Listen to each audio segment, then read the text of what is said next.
Welcome to Built by a Boss. I'm your host, EVOLYN Brooks, journalist, award-winning producer, author, founder of In My Solitude LA. On this podcast, you'll hear unique origin stories, growth strategies, and meaningful insights from successful female founders and entrepreneurs who are creating groundbreaking businesses and careers with intention. Today, we're talking about sex. Sex in the era of COVID-19, sex as a business, and the safety of sex workers. We do a deep dive into the importance of women's sexual pleasure and health. We also discuss the impact a conservative majority on the Supreme Court will have on women's reproductive rights. This conversation with Dr. Sanjaya, a certified sexologist and associate professor of medicine at the University of Miami, is grown, graphic, political, and laugh out loud funny. Well, to me at least. Let me know what you think.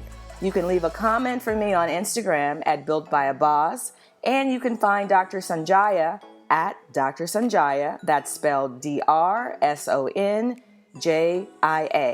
Okay, so now that you've been forewarned, grab your wine, whiskey, or water and settle in, because this is going to be a wild ride. Oh, and I forgot to mention that my guest today earned her doctorate at Columbia University, which is also where the legendary sex therapist Dr. Ruth was trained. Dr. Sanjaya is the real deal. Enjoy. Dr. Sanjaya, welcome to the show. Thank you so much for having me here. I'm honored. I am so excited to talk to you because there are so many things that are happening in the world right now that pertain to sex, questions that I have, questions that I'm sure other people have as it relates to COVID-19 and just so many other things we're going to touch on today. So thank you for being here. Just to jump in. So you are an associate professor of medicine at the University of Miami, and you are also a certified sexologist. You're the first Black woman that I've ever known in this field of study. Well, thank you for saying that. I think I'm actually the only Ivy League educated sexologist and medical professor in the United States. Wow. Black women, we make up less than 3% of associate professors of medicine in the United States. So I'm very proud to be part of that group. And I'm super excited to help improve the sexuality education among our doctors, because when you have a problem, they should be the first people that you're able to turn to. Right. Absolutely. What would you say is the common thing that they experience? Well, I don't think people talk to doctors about sex. And from my experience being a medical professor for nearly 20 years, maybe it has been 20, but who's counting? But what I've learned is that sexual functioning and sexual health is one of the areas that is missing in most medical school curriculums. Mm-hmm. So I'm really excited to be part of a medical school that does appreciate that sexual health is an important part of overall well-being. Yet most of my work still is sort of conducted independently outside of the curriculum. It's still based, we're still training residents as we realize they need more sexual health training. We're still training medical students based on them voicing that they have no idea how female sexual pleasure occurs. Mm-hmm. And so then we develop these educational programs to satisfy those needs. But I think that most people realize doctors don't know diddly about doing the deed. Right. So they're very reluctant to talk to their doctor about sex. They're looking at their doctor and they're saying, have you had sex this year? Right, right. Like, you feel judged. That's why. It's like, first of all, typically, unfortunately, it's often a man, if you're a woman, going to a gynecologist. And, when someone says, well, how many partners have you had this year, or, whatever, mm-hmm. Like you don't want to have that conversation. Absolutely. And let me tell you, most doctors that I know are pretty uncomfortable asking those questions too. So most cases they don't. So where everybody's awkward. Everybody's awkward. And then you have something like prostate cancer or breast cancer, just people living through the natural aging cycle.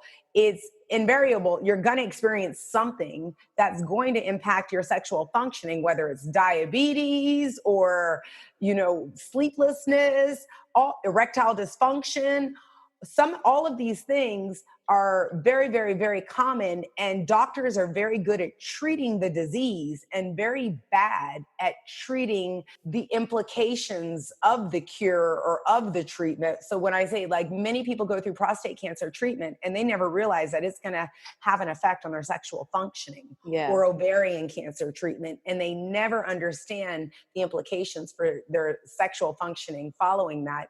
Everybody knows people who have good sex are simply happier, healthier people. Right. I mean, we've all been in an office where you see the person, floating into the office one day with that glow in their skin. And we're like, what? You got some last night, right? The glow gives it away all the time, right? And then we also see people who are like really, really not glowing, and we're saying, what do we say about them? They need to get some, right? So it's funny that we all, with or without medical knowledge, we all understand there's some real physiological implications for our well-being that are linked to sex and sexual satisfaction. And yet it's still one of the areas, not only for medical school, but what about all the schools before medical schools? How many of us learned about sex in college, in high school? Or, did anyone, I often say to guys, did anyone ever ask you, how's your stroke? Right. How you learning how to do her? Who's teaching me? Yeah. And, trial and error isn't really a great prescription for optimal, sexual satisfaction. Right. Not at all. So now you are not just a medical doctor, you're also a certified sexologist. Explain to me what that is. So, the easiest way to say it is I help people have better sex. Okay. So what does better sex means? Some people just don't have sex. You would not believe the amount of people out there who are very successful in every element of their life, their career, their financial stability. They might have the physical well-being or look physically healthy. They might seem mentally, perfectly in tune, but they might not be having sexual relationships, or they might not be engaging in sexual relationships that are satisfying. That's more common than people know. Mm-hmm. And so there's a great need for people, one, I think, to have ongoing sexuality education. What you liked when you were 18 might not be what you like when you're 38 or 48. And we need opportunities to be able to evolve sexually. And a lot of people go through problems when they encounter a health issue.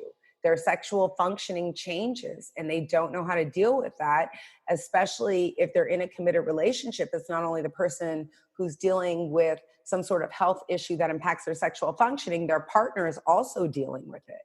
And so I try to help people become more educated about how different strategies, different behavioral things that they can do so that they can enjoy sex.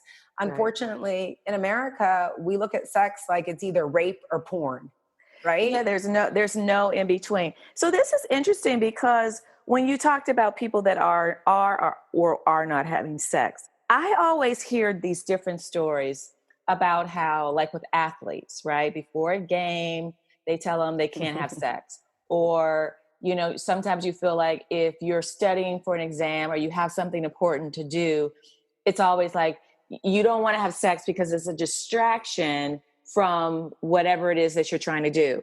So it feels like to me that as people become more successful or put more energy into their career, it's almost like they take that sexual energy and then they just kind of move it into another direction. And so you lose the balance of incorporating pleasure into your life.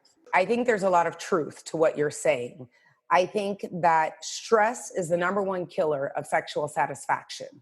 And often the more successful people become financially, the more daily stressors they have with regard to their professional success and development. That can kill your sexual desire. People may not, you don't have time necessarily to engage in, or you don't prioritize sexual pleasure. Right. That's right. always everyone's excuse. I don't have time. I don't have time. I don't have time. Well, what are your priorities?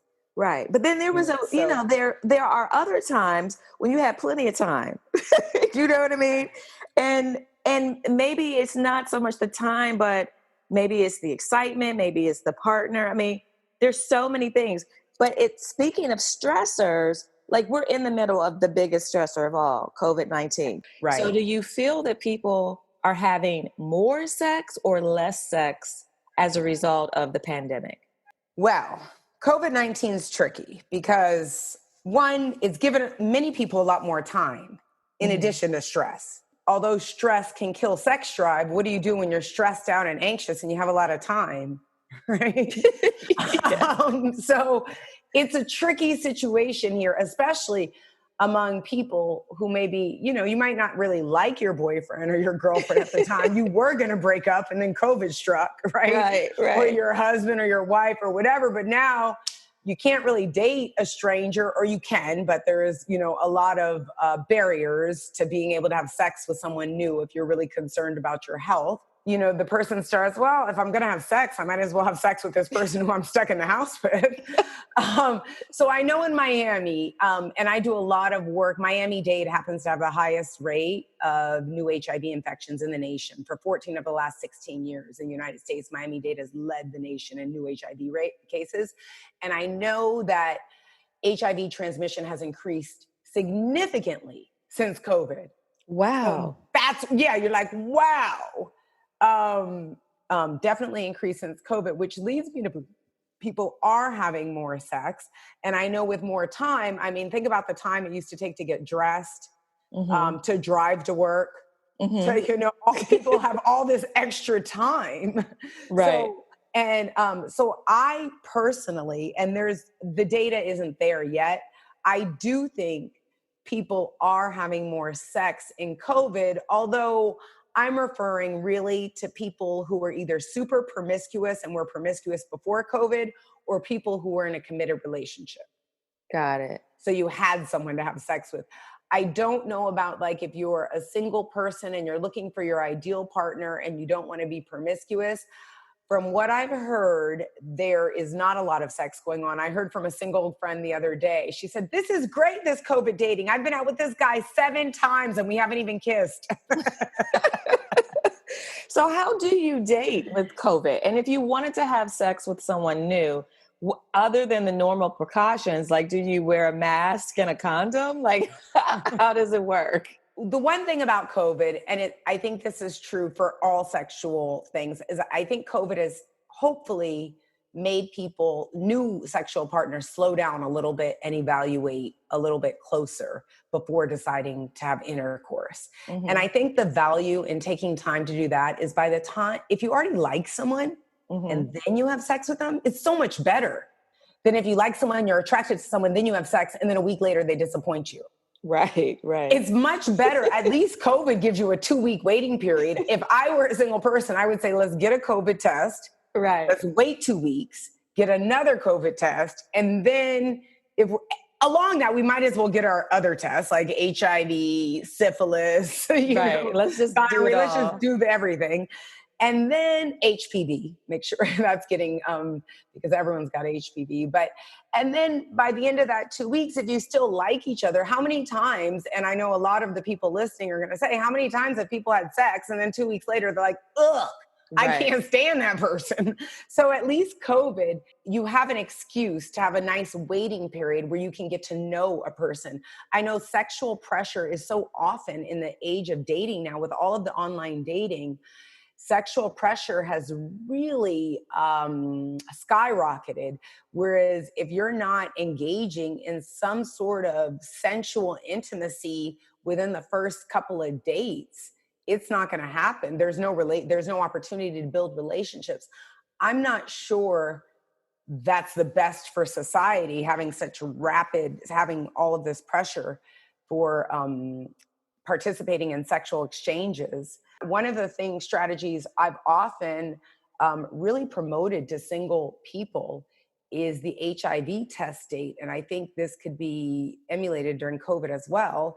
And the HIV test date, it's like when you know you want to have sex with someone, why not just have them? When I was a single person, I would have my guy pick me up for lunch and say, I'm taking you for a surprise. And he would pick me up for lunch. And the surprise would be we end up at a clinic where he could get an HIV test. And he looks at you like crazy. And I'm like, oh, baby, no, don't worry. You don't have to do that. Not at all. But then we don't have to have sex either. Right. Like, if you're not willing to take a test so that I can feel comfortable having sex with you, then how far, what's the potential of this relationship anyway? And I think COVID's sort of like a mini waiting period that can allow you to like a person, say, okay, let's get tested for COVID to make sure that we're clear. So that, I mean, who really wants to have sex with a mask on? I mean, well, it could be some role playing, it depends on the mask, right? I'm with you, girl. I'm all into blindfolds. I'm like, move that blindfold from the top to the bottom, right? Just move it down. You look sexier with the mask. And I actually did a recent podcast on COVID and sex because I know it's a big concern. Like, can you have sex during COVID and how do you do it safely? And like, maybe if you hit it from the back and you wear a mask, then you put a trash bag in between you and cut a hole in it. I mean, like at some point, unless you're getting paid, you have to say, what am I willing to do? And well, you're both still breathing. So as long as you're breathing, there's some opportunity. Well, listen, the New York Department of Health said the safest sex partner in a pandemic is yourself. Word. Absolutely. And that is exactly, you know what? That's not only during the pandemic, before the pandemic, after the pandemic, the safest sex partner is always going to be yourself. And remember, this is what Jocelyn Elders, she was our 15th Surgeon General, the Black woman. She was our 15th Surgeon General, Black female under Clinton. And she said that. She said the way to avoid HIV is to masturbate. Right. And, that didn't go over so well at that time. But I think masturbation should be mandatory, not only during COVID, but all the time. Because one of the big problems that we have with sex in society is that most women are not having an orgasm through intercourse. Over 70% of women don't orgasm through intercourse alone. So it's very important for women to know how to satisfy themselves. Right. I mean, we all know, if any woman who's been in a relationship knows, men are not mind readers. And they're not concerned about whether or not they should be, and some men are. I won't be general, but you have to know your own body. Like, I remember I was watching Goop on Netflix. This was a while ago. And they had this one episode with this woman. And I believe she was a doctor, but she just had all of these different women looking at their own vaginas. And they were all like, oh my God. They'd never taken a mirror and just like took a peek. Like I was floored. It's like, how could you not know your own body? But so many people, I mean, you may be raised a certain way. It's mind-boggling to me. It's extraordinarily common, Evelyn. I want to let you know, I know clinical psychologists, over 40 years old, female, 3 kids, married, super successful, has never masturbated and has never had an orgasm either. Wow. And so I'm like, you got to masturbate. And she's like, what do? I just lay down and touch myself? And I'm like, yep, that's what you do. You got to lay down and touch yourself. That's step one. And then eventually you're going to find something that you like. Right. And that's going to be, this is what you need to communicate to your partner, because unfortunately most men assume what his last girlfriend liked is exactly what you're going to like. And if you don't like it like that, then something's wrong with you. So women need to have enough sexual confidence to say, I'm not your ex-girlfriend. I'm me, and my body is built differently, and there is no room for comparison here. This is what I like. This is what I would like you to do to me or with me, and be able to, we call it sexual negotiation. And that's whether you're negotiating it's condom use. I mean, many people can't even negotiate protecting themselves during sex, but you also want to negotiate your sexual pleasure. I mean, I used to have a saying, of course, I've been married for a long time now and out of the game for a long time, but I was like, if it ain't good enough for your lips, it certainly ain't good enough for your, that it's like, it's going to get licked, or it's not going to go, your thing is not going in here. But I used to rhyme it. I'm trying to be appropriate for your podcast, right? Wait, it's already getting the explicit label like five minutes in. So like just let it rip. And I've also explained that to men. I've had many clients. I used to have a very booming practice where I helped people on a one-on-one basis. And I've had male clients who are like, well, she didn't smell right. So I had sex with her, but I didn't want to do anything else. I'm like, wow, you would put your penis in something that did not smell healthy. Right. And I think, oral sex is for many women a way to really, really engage them in sexual desire. And it also, for men, I always say that's a way that you can check out her health. You should go down and smell it, look at it. Everyone's got a light on their iPhone, right? Look at that. Get to learn her curves, get to learn her lips. What do her lips look like? And you can turn it into something stimulating, but that's also, you definitely want to put your face close to it to make sure that your body is not getting involved in something dangerous. Right. And that goes both ways. Right. Well, it's interesting because it does require negotiation, and it has a lot to do with your age and how confident you feel about your own sexuality, like you said. But I just think about, being in your 20s versus being in your 30s, or your first sexual experience. Like, you don't even know enough about your own body yet to be able to not, first of all, if you are masturbating, kudos. But then to be able to verbalize what your needs are, it's like there's that stigma. It's like, oh, he's gonna think I'm a hoe. If I'm like, no, put your finger right here. You know what I mean? It's like, so it takes a while before you're comfortable enough with your sexuality to be able to tell someone what you like, how you like it, and where you like it, and not be concerned about how you are viewed as a result of that comfort. And so a lot of women act like they don't know what they're doing, or they haven't had sex in that way before because they don't want to come across as too experienced. Definitely. You've really highlighted a very common challenge. And that's why I say take your time. And I also think one of the keys to optimal sexual fulfillment is really being authentic.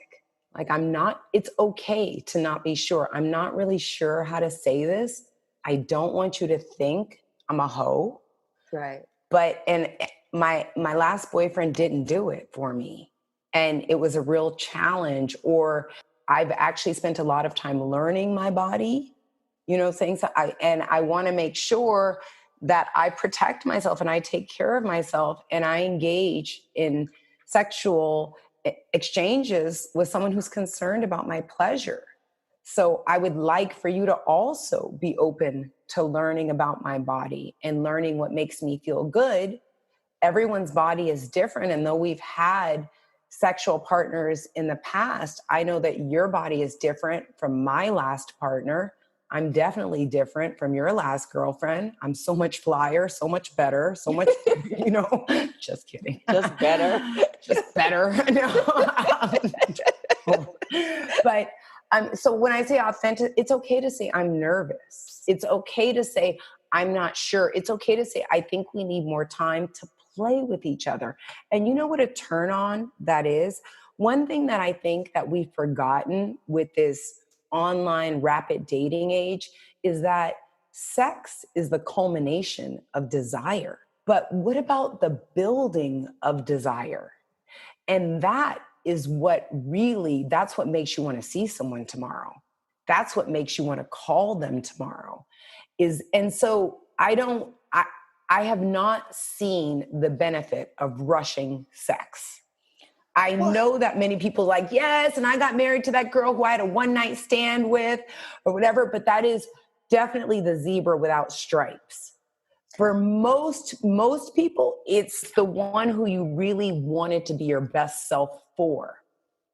So it's the one who you wanted to rise to the occasion for, realizing that this could be something special.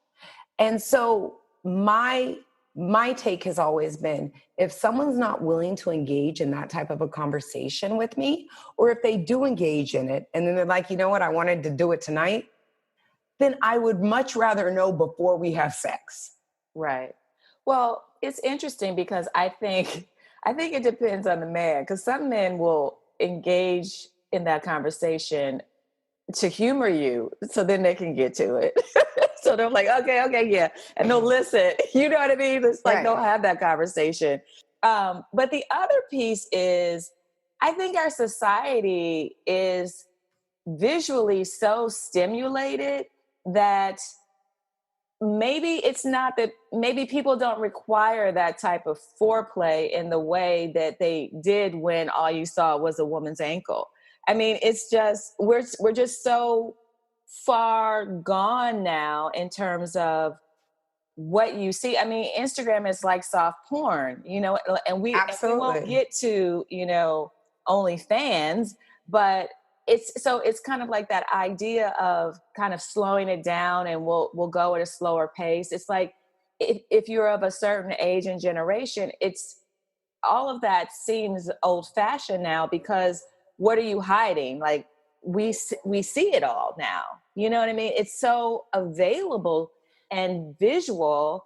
And how do you say slow it? I mean, you can say it, obviously you have to say it, but I'm just saying, you're fighting against so much societal pressure. But so I look at myself, and I've always done this, I'm the one worth fighting for, right? Yes. I'm the girl worth fighting for.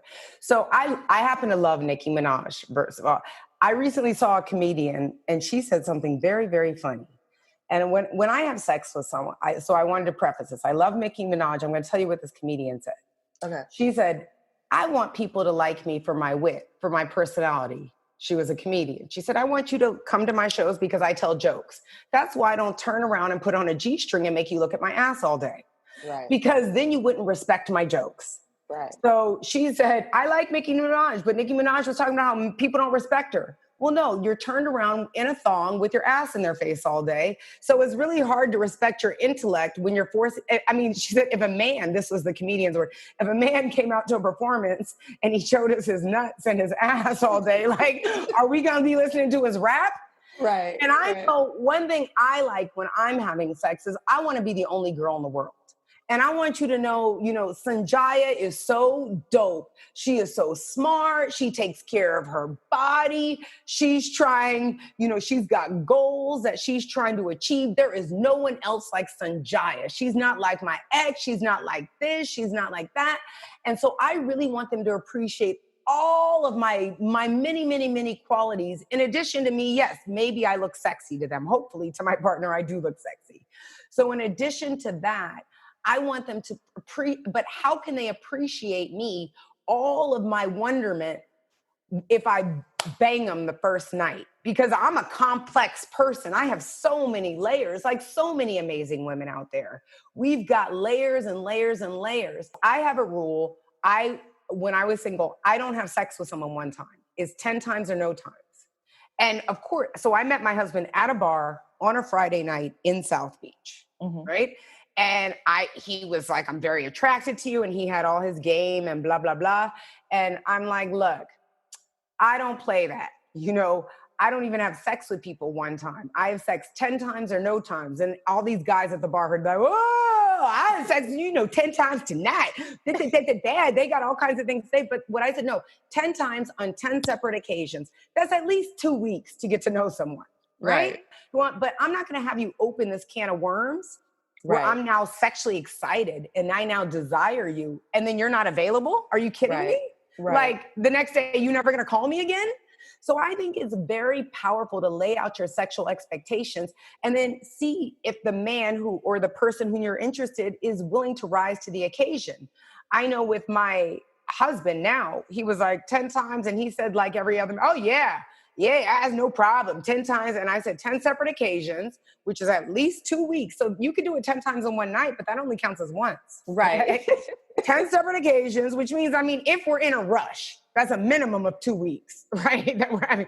And the only rule is that you can't have sex with someone else during that time. That's it. There's no strings attached, but you can't be out banging somebody else and banging me. Right. And then, right. so what he did is he thought about that. It makes him take a double look like, oh, I thought I was going to have sex, but let me think about this because I'm not sure I can do this. Mm-hmm. And I've given this advice to a lot of single people. And they come back and they say, that rule is too hard. So many guys won't date. And they're like, no, that's too much. And I'm like, so get rid of them. Yeah, they're not the one. Then they're not the one. He's telling you he's looking for his lifelong partner, but he can't commit to sex 10 times without having sex. That's a small, the only thing is commit to sex 10 times without having sex with someone else. That's it. Right. That's the only.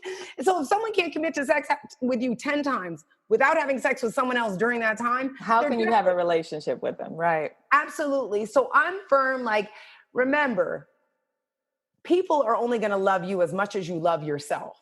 And my go-to motto, which my staff told me, which I did not even realize was my motto till last year because they told me, is nobody loves you like you do. Right. Nobody is going to love you like you do. Nobody's going to value you like you do.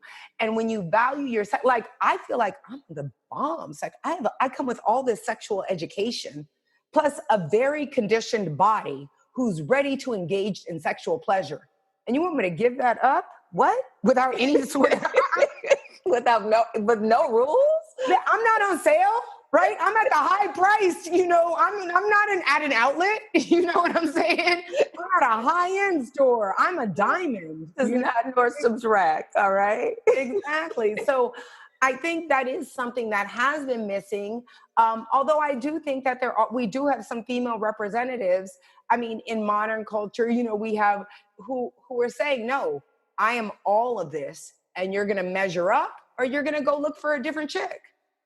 Well, and so if we think about that choice that, a partner could make, if they don't want to subscribe to those rules, they also have the other option. And this is kind of what we're seeing in terms of COVID, is kind of the business of sex, which is kind of skyrocketing in this moment, from what I understand, where it's like, perhaps, okay, I don't want to take the time to have a relationship. So I'm going to, I'm buying sex toys. They're like skyrocketing, or OnlyFans, where you can just pay to see someone, talk to them or whatever, and have an experience. So on one hand, people may or may not be having more sex during COVID, but they're definitely pursuing outside experiences and opportunities to have sexual pleasure. Absolutely. I have very strong feelings about porn.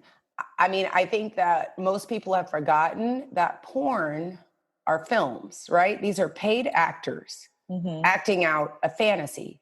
I've never met a woman who wants 5 men to come on her face simultaneously. Never. So these are, and unfortunately, porn, the popularity of porn, studies show that the more men watch porn, the more erectile function they experience. So that's why is that? Because they have these outlandish sexual expectations. It has shaped their sexual expectations into something that's absolutely unattainable. Again, unless you know a woman who wants someone to come on her face, or who wants, like, I was listening to the WAP song, who wants to, I don't know a lot of women who's like, I need you to shove it so far back that it hits the dangly thing in my throat, which is a line from the WAP song. Yeah. Like, I'm sure. Now, I know that very, very, what we would call normal people, you can have, the same woman who might want to engage in role playing or S&M, or having sex with different men in 1 month, could be the same woman who is completely monogamous with a man next year. It's like, just people go through different phases of sexual expression. So I definitely don't want anyone to think anything bad if you do want a penis pushed in your throat so far that it does hit the dangling thing. So there's nothing bad about wanting that. However, what it really is glorifying is porn. Right. So porn is actors. We've created these unrealistic sexual expectations and sexual behaviors. For example, it's scientifically, we know in science, everyone gets turned on from hearing a woman experience sexual pleasure, whether you're gay, straight, male, female, somewhere in between. Everybody gets turned on when they hear a woman experiencing sexual pleasure, which is why there's so much noises in porn. These are movies. Remember, it's like, it's all, these are actors, though. These are professional actors. And who don't even actually, if they enjoy having sex with each other, what the directors do is separate them and make sure they're with a different partner. They actually don't have partners have sex with each other in porn if they actually like having sex together. Why? Because it's too intimate? Yes, and it messes up their performance. They need them to play this role, right? You have to act out this role. There's lines, there's a script. And if you like someone, so normally, and also one thing many people don't know about porn is when the scene cuts, these actors go to their trailers or their side areas, and they have what's called fluffers. Yeah, I heard about that. On the side, who keep them stimulated in between takes, because the actors aren't even excited. So they have fluffers who might be someone they're attracted to keep them stimulated so that they look better during the performance. So we really need to break down what porn is. It's like a scary movie. People can watch a scary movie about multiple people getting murdered because we know it's not real. Right? But then we don't expect people to go out and start murdering multiple people just because they saw a scary movie. Right. Unfortunately, with porn, the expectations have carried over. Like now you somehow expect, a 100-pound woman with, 38 double D breasts to pop out, which is not even genetically possible naturally from her, to pop out and then enjoy double entry or something like that. Right. So the business is booming, but it also is, COVID is a socially isolating disease. So people who were socially isolated before COVID are even more socially isolated now. Right. And so what impact do you think that has on women? I mean, clearly it's like there were women that were sex workers prior to COVID. A lot of them have gone online now. Is it safer for them? Is it more empowering? Do they have more control? Or do you ever have control if you're a sex worker? You know what I mean? Like, what's your thought about that? I definitely think that COVID has empowered sex workers to be in a position of more financial control of what they're able to do. I don't know if you know, like strippers traditionally, very, very rarely do strippers ever end up making any money, even though they can make a lot of money. Mm-hmm. A lot of the money has to go back to the business. They have to pay for all their drinks, their costumes. They have to take a lot of drugs and alcohol before they perform. So it's very rare that you have a stripper become very financially successful, independent, independent. So I do think I've seen a few interviews from strippers who have become online porn actresses or actors, and they've been able to generate more income for themselves, which is great. They've reduced their risk of, contracting a disease. Condoms are still not required everywhere that porn is filmed. It's quite an interesting turn. As an advocate for women, I hope that this keeps up, because I do think it's very risky for those types of scenarios to go back to being in person right now. So, and I do think it gives women a level of control. They're not indebted to a business. If they do need to drink or take drugs in order for their performance, they're not indebted to a business. The money is theirs. So I think that in that respect, it has allowed people to gain more control. I do still think porn is a disease that is killing America's sex. I think that I am all for couples who can watch porn together and it turns them on and then they can engage in their own, sexual intimacy. I'm all for role playing. I'm all for people who consent to S&M. I'm all for every type of sex people want to have. But I do think porn has created an abundance, excess, unrealistic expectations about what sexual experiences are supposed to look like or what they're supposed to feel like.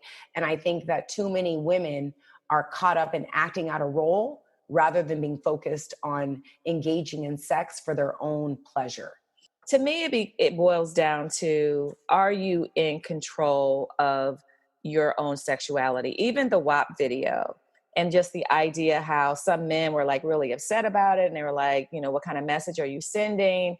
And it's kind of like, well, at the same time, like, isn't this what you've been saying about women like forever? So when women kind of take the ownership of it, it becomes a problem. So that's one scenario. But I think the other thing to me is that a lot of times women are caught up in the male gaze, so to speak, so that everything that they're doing is more about attracting this person, keeping this person, a performance for this person. And it doesn't have anything to do with their own sexual pleasure or empowerment. And to me, that's where it goes left, because you start to do things that you wouldn't normally do, or that you shouldn't do, because it's for the benefit of someone else and not you. Absolutely. I've dealt with a lot of that. One of the events that I hosted for a long time pre-COVID, our last one was February 14th of 2020, is Date Night Special, where I say my husband and I, it's an event where we take committed couples out for a night on the town in South Beach, really to strengthen their sensual bond and connection. And it starts at the World Erotic Art Museum. And through that experience, I have met tons of couples. One man said, after 12 years of being married, I finally understand what she means by intimacy. Another couple married for 16 years. He never knew she didn't enjoy anal sex. She has been in pain for 16 years. Wow. One of the exercises we did during this evening involved touching with a peacock feather. Mm-hmm. Just touching an arm or a neck or something, not a non-sexual area, with a peacock feather. And he told me after that experience that he had never seen her shiver like with sexual desire before like that. And I was like, buy a feather, dude. Hello. Keep this feather. Exactly. This is on the house. Here's a feather for you. Meanwhile, she's hated, so I think one issue behind this is sexual communication. None of us have been taught how to communicate about our sexual desires. Women have been taught, what are we supposed to do? Say no to boys. Boys have been taught to get that pussy. Excuse my language, but we have a sexual predator in the White House who, grabs the pussy. So I'm like, I hate that word. I absolutely hate that word. But I like to remind people that there is a sexual predator in the White House. Sorry. Right. So, and we're going to talk about the Supreme Court, because I think that underlines everything that's going to happen in terms of women and their sexuality. But make your point, and then we'll get to that. Girl, I'm still mad about, what's his name, Kavanaugh. Sorry. I'm like, that sexual predator on the Supreme Court. Clarence, sorry, we got a lot of sexual predators we got to get around. Vote them out. Vote them out. But I think when it comes to women's empowerment, this is a real issue. We have never been taught. We're supposed to not have sex with boys. That's it. We're not supposed to we've never been taught how to enjoy our bodies. We've never been taught about sexual pleasure, like what are the erogenous zones on a female, traditional erogenous zones, as well as how do we explore and identify new erogenous zones, or maybe an erogenous zone that hasn't been highlighted in a textbook somewhere. So there's really not enough. I don't know if there's any sexuality education really going on. It depends on whether or not the federal government is going to funds this. So it depends on who's in office, really. But most women have not been taught about sexual pleasure. They've been taught, say no to boys unless he's going to marry you, or not, which is completely whack. And none of us have been taught to masturbate. So I think a lot of this comes with discovering your own sense of sexual pleasure. And then you realize, I got to perform for me, not for him. And also, I have experience. I used to be engaged to a professional athlete many, many years ago. And I can remember meeting women all the time who wanted me to introduce them to other athletes. And I used to say, why? And they're like, oh, because I want to have sex with them. And I said, do you think that your vagina is extra special? I'm just wondering, this is a guy who has been known to sleep with a whole bunch of girls. Right. Do you think you have, I used to call it magic? Is it magic? You got the magic box down there? Because what's going to happen tomorrow? And so I mean, no one's got a magic box. You know, I'm going to tell I know every woman thinks, and no one's really got a magic box down there. Right. You know, there's different skills you can learn to develop, but hopefully you develop them according to your partner's like, and it's most especially according to what you like. And I think it's really something that women have to take charge of. We have to educate ourselves about our own bodies. We have to masturbate. We have to learn, like, if we're, you know, vaginal dryness is more than 70% of all women are going to experience vaginal dryness at some point in their life, right? Mm-hmm. So why not learn about it, right? You don't want to have sex when you're in pain, and spit is not the best lubricant. So one, how does my body become lubricated? Maybe there's natural techniques that people can do, like oral sex or some sort of other stimulation that can cause a woman to become lubricated. Maybe her water intake isn't enough. Maybe she needs to look at, you know, really where her mind, body, you know, physical connection is. I teach a yoga for better sex class that really is about aligning your chakras with your sexual powers. Most people don't realize that our sacral chakra, which covers our lower abdomen, our, you know, the space right below our belly button and right above our reproductive organs, that space governs all of our sexual, you know, all of our feelings of pleasure, which includes sex. And most people have abdominal obesity right in that area. Mm-hmm. They've really sort of blocked out the flow in that area. So what I have found is when I work with people and prescribe exercises that simply make them pay attention to their sexuality. There's things like sensate focus exercises that couples can do that take a month of interactive exercises to really figure out where are your points? How do you want it hard? Do you want it light? Do you want it soft? Do you want the temperature cold? Do you want it, you know, how do you want it? What types of touch stimulate you? What are your erogenous zones? And how can we work on really satisfying your sexual desires?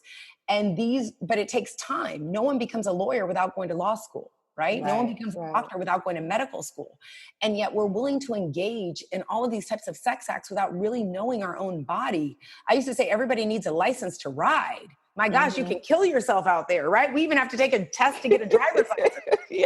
But to have sex, just go out. Just maybe you crash and burn, who knows, you know, but just go out and do it. So we have to take our onus. It's similar to how our country has responded to COVID.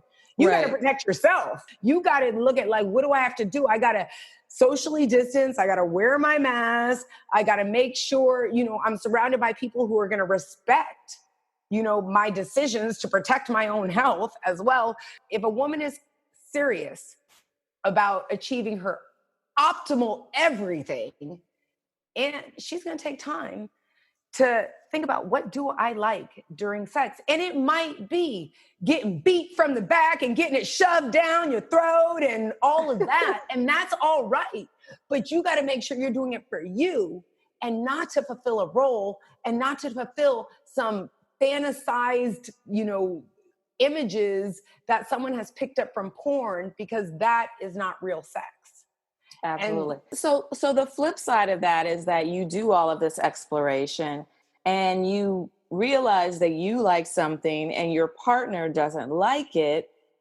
How do you work that through? Because you don't necessarily want to do. No, I'm just kidding. Girl, you gotta cheat. No.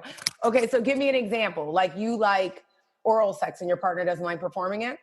But that's what they like. And you hate it. Like, what do you do? People who love each other generally want to please each other. Okay. You might not like going to Thanksgiving at your in-laws' house, but because your man needs to see his mom on Thanksgiving, you go, you know? So with sex, I know that there's many men who don't enjoy performing oral sex, and there's many women who also don't enjoy performing oral sex. So it's, does my partner really enjoy this? Is this something? I mean, these are value-based decisions. Okay. I can either change my value around this. I've never performed oral sex in the past. It's not something that I've really enjoyed in the past, but I really do love my partner. I really do want to please my partner. I want this relationship to work, and I would like to see them satisfied. And if there's something I can do to help them become more sexually satisfied, I definitely want to do that. So that's that's a reframing. It's simply reframing what you're working with.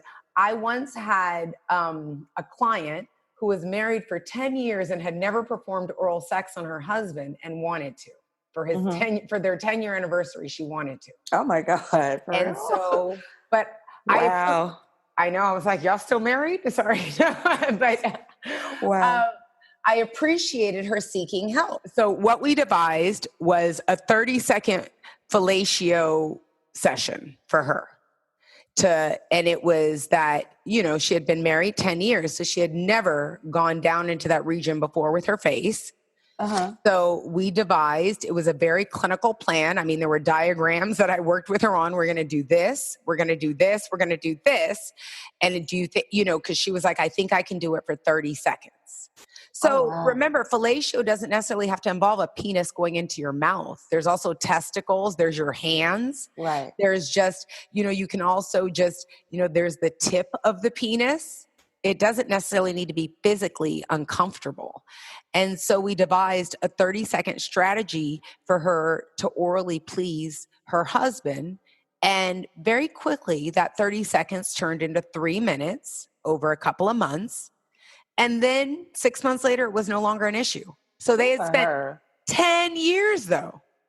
And she said it was because she was raised in a religious household where that type of behavior was not condoned, definitely not encouraged, and that she was unable to, she had no resources, no help. How do I, jump this hurdle? If no one in my family's ever done this, or they've said they've never done this, where do I go for help on this area? And I think that's where I've been helpful in my profession. In addition to my career in medicine, I also do a lot of courses for lay people. I recently taught a class on the art called LICT, the art of oral sex. I taught another class called Explore the Back Door, because I love your titles. Everyone is participating in anal. Titles are the best. Everyone's participating in anal, and with that comes a lot of health risks unless you know how to do it safely.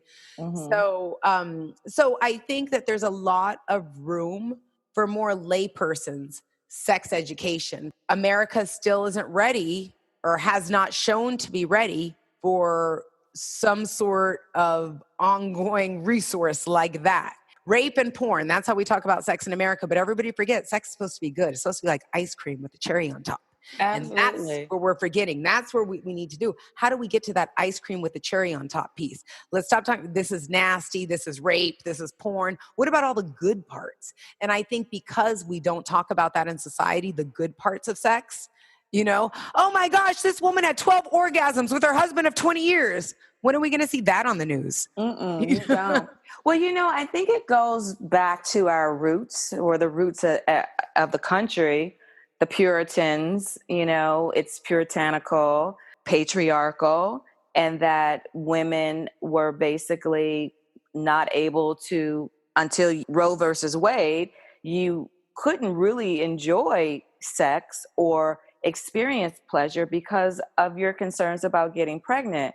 So I think when women had opportunities for birth control, there was more freedom to be sexual because you didn't have the consequence of having a baby. Absolutely. I mean, if you look at history, women got married because we had no other way to get out of our father's household. Right. We couldn't work, so we had to get married, right? As soon as women started to work, guess what? Divorces skyrocketed. We were like, look, I don't have to put up with this anymore. I don't have to sex with him. He's not good. I can work now. I don't need to have sex with you. And then when we got birth control, it further was like, let me try to have some good sex finally, Well, I think it is political, particularly in this moment, the Supreme Court, how we're in a position right now where they're trying to fill the vacancy from Ruth Bader Ginsburg. And it could be a conservative person, a conservative woman. And in the event that happens and goes through, it would ultimately, I'm sure, impact Roe versus Wade, which will impact and affect women and all of their freedom of choice as it pertains to their body and sexual pleasure. So I think it does go to the political when we think about all the things that we take for granted. I mean, just to be able to even have this conversation about taking control of your body, like, 30 years ago, we could not be on a podcast talking about this. I mean, it would just be unheard of. So I just think that there is so much to risk to lose right now. And, it's about the president, but it's also about the Supreme Court for me.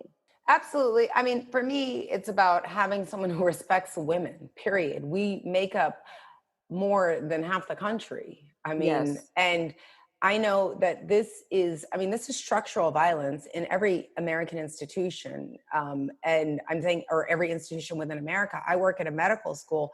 And while in some ways where I work is very progressive, we only got feminine hygiene products across the medical school 2 years ago. And that's because I fought for 3 years to get them with legal, like saying, look, if women have to leave class and leave campus to go take care of their feminine hygiene issues, that's actually illegal because they're having less class time to take their tests, less learning time.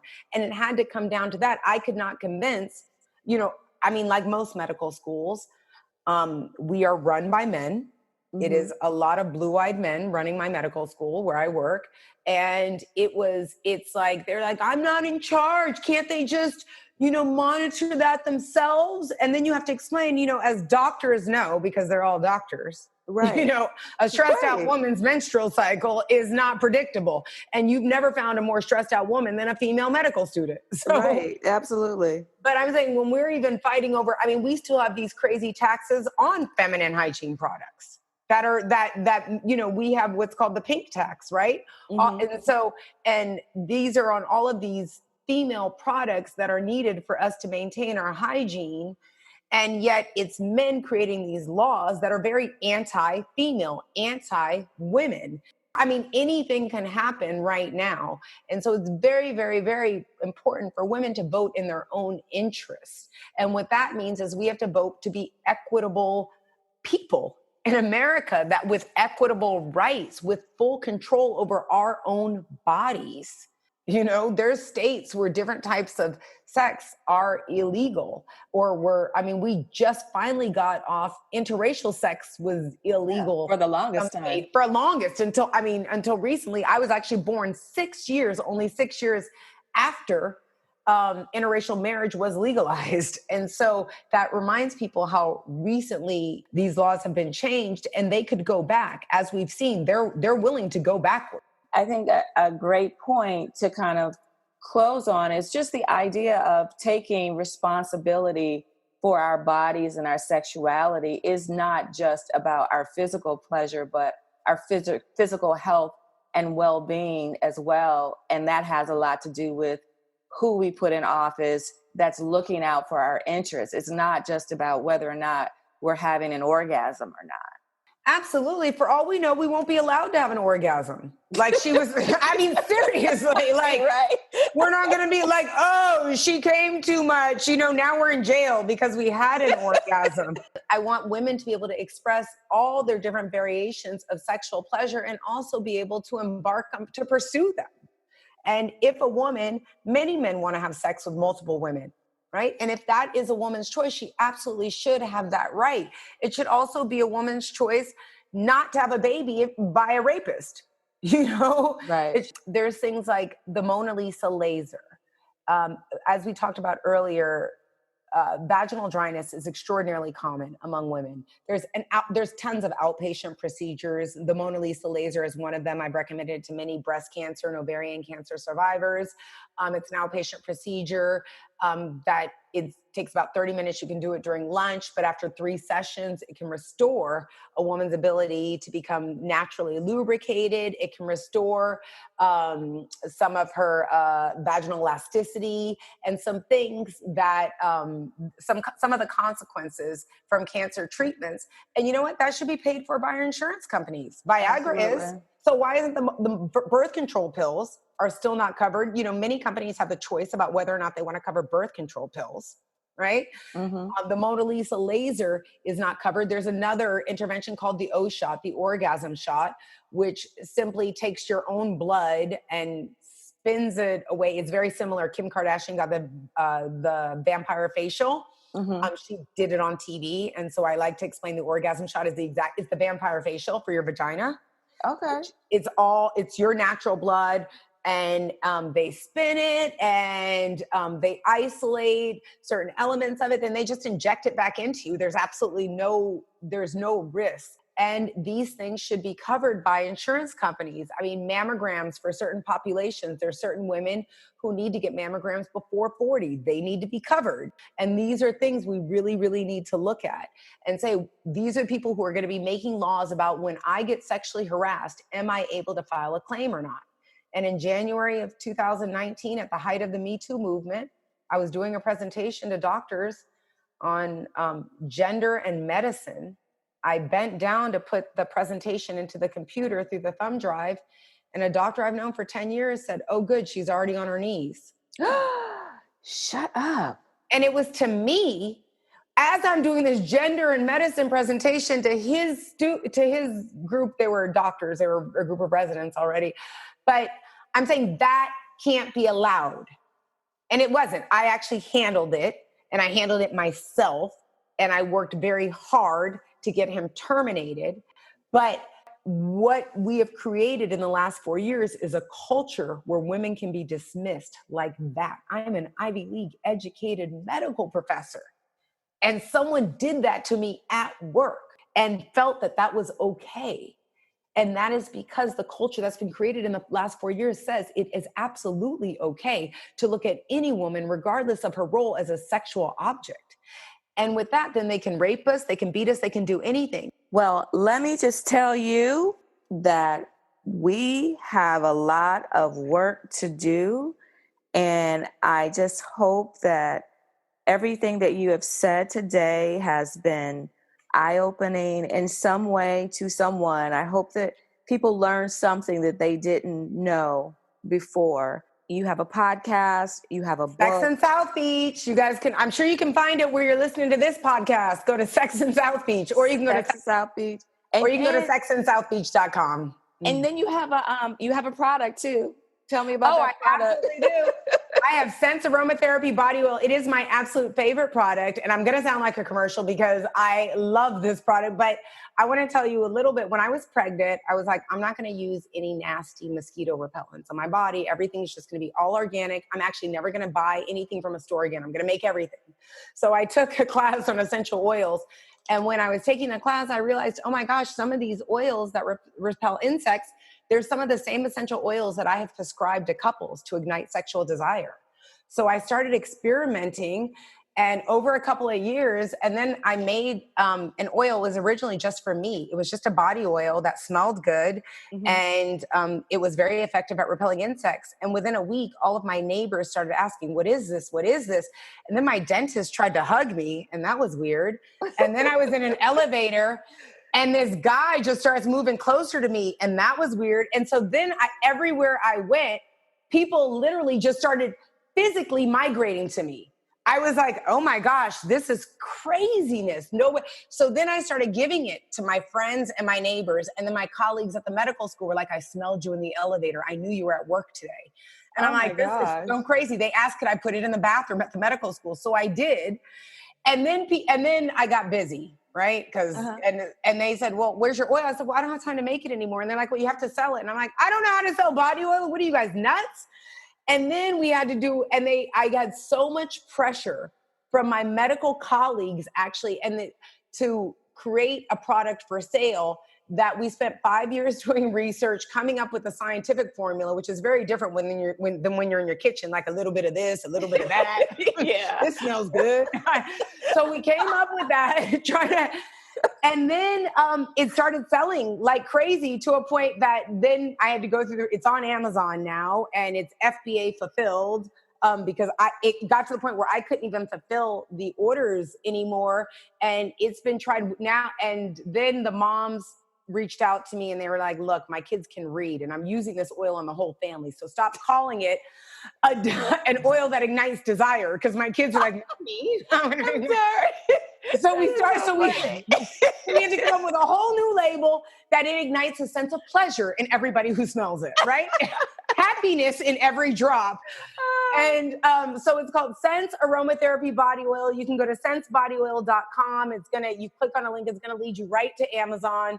But we've had the best reviews, except for one I got this week from one of the moms at my son's school. She said, F you, Sanjaya. You didn't tell me this is fertility oil. So she's pregnant. She's mad. She's so mad because she was not ready to, she already has 2.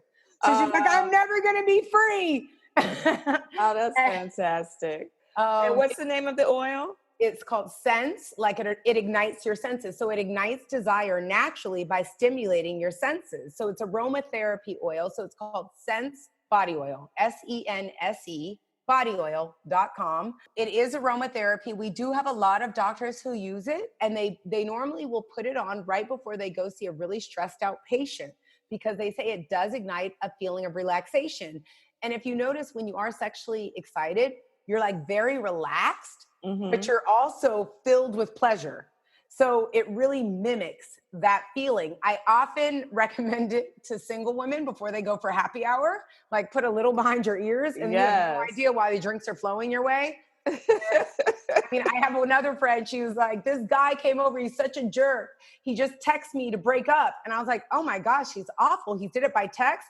And then she sent me the rest of the message. She was like, and his message was like, I'm so sorry. I actually came over to your house last night to tell you in person, but you were wearing that Sense body oil and I couldn't resist you. So I couldn't break up with you. So they had sex. And then we're all going to have to get some of that then.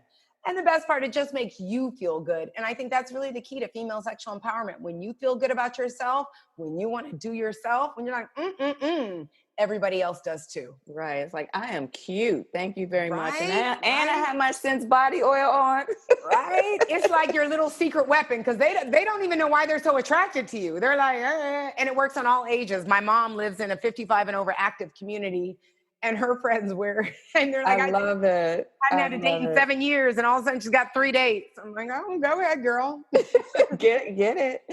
All right. So we can find you on Instagram at Dr. Sanjaya. Yes, DrSonjia on all the social media platforms, Instagram, Facebook, LinkedIn, Twitter. Awesome. My number one question at the end, what is your definition of a boss? Oh, what is my definition of a boss? I go back to my saying, nobody loves you like you love yourself. So nobody loves you like you do. So a boss is someone who really understands that they need to treat themselves right. And when I say that, that means like I do this thing, Big Sanjaya and Little Sanjaya. So, you know, sometimes Big Sanjaya just says yes to stuff and just does it, but she has to check in with Little Sanjaya. Someone's got to take care of Sanjaya. So the way my brain works, I had to separate myself into 2 people. So Big Sanjaya takes care of Little Sanjaya. So a boss takes care of herself. A boss doesn't need anybody to take care of her. And a boss always feels safe and secure because she knows she always has her own back. She's never going to let anything happen to her that's untoward. She's never going to be a victim, always going to be a survivor. And when she has these dreams and these visions and this, what I call this imagination, this vision of what she can accomplish, how she can reach her potential, she follows that path that nobody else has ever embarked on. Dr. Sanjaya, thank you so much. I had such a great time with you today.